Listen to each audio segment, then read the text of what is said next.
নমস্কার, দীপা স্টার্লিং চ্যানেলে আপনাদের সবাইকে স্বাগত।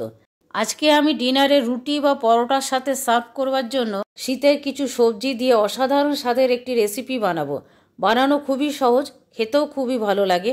দেখে নেওয়া যাক এই রেসিপি বানানোর ভিডিওটা। এই সবজিটা বানানোর জন্য আমি শীতের কিছু সবজি নিয়েছি পেঁয়াজ পাতা, পেঁয়াজ কুচোনো, নিয়েছি গাজর, বিনস, ফুলকপি, ক্যাপসিকাম, এছাড়া মটরশুঁটি, কাঁচা লঙ্কা কুচিয়ে নিয়েছি, নতুন আলু নিয়েছি, আর নিয়েছি একটা বড় সাইজের টমেটো কুচোনো আর কিছু ধনেপাতা। সব সবজি বড় বড় করে টুকরো করে নিয়েছি। কড়াইয়ের মধ্যে দেব কুকিং অয়েল।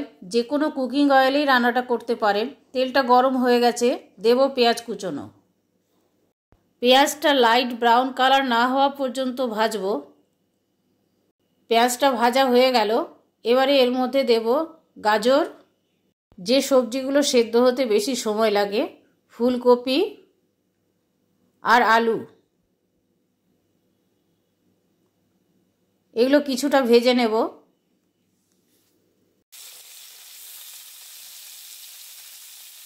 সবজির কালার চেঞ্জ হয়ে গেছে, এর থেকে বেশি আর এই মুহূর্তে ভাজবো না। এখন এর মধ্যে দেব হাফ টেবিল চামচ আদা পেস্ট। আদা পেস্টটা একটু ভাজবো যতক্ষণ না আদার গন্ধটা চলে যায়।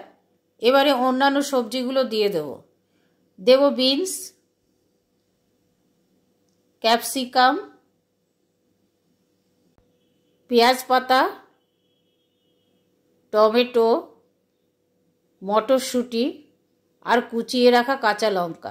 একই সাথে গুঁড়ো মশলাগুলো দেব পরিমাণ মতো হলুদ, 2 ছোট চামচ জিরে গুঁড়ো, 1 ছোট চামচ ধনে গুঁড়ো, স্বাদ মতো নুন, আর দেব হাফ চামচ চিনি।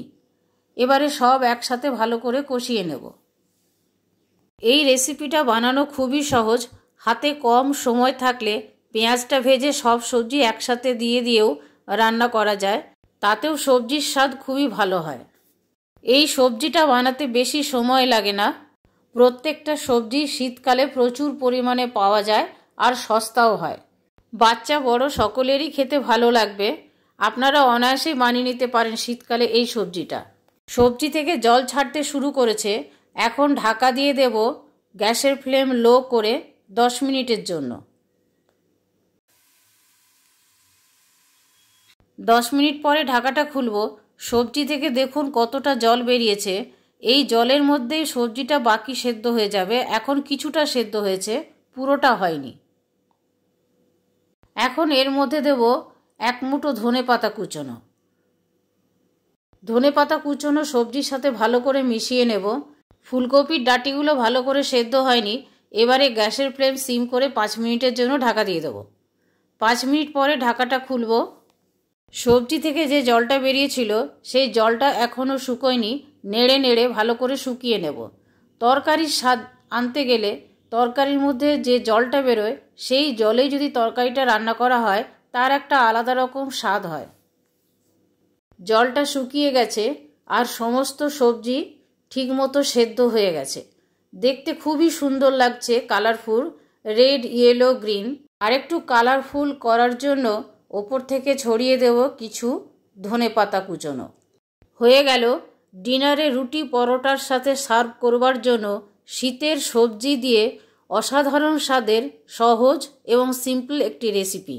আমার এই রেসিপিটা আপনাদের কেমন লাগলো কমেন্ট করে কমেন্ট বক্সে জানাবেন। ভালো লাগলে প্লিজ একটা লাইক করে দেবেন, শেয়ার করবেন আর সাবস্ক্রাইব করে বেল আইকনটা টিপে দেবেন পরবর্তী নোটিফিকেশনের জন্য।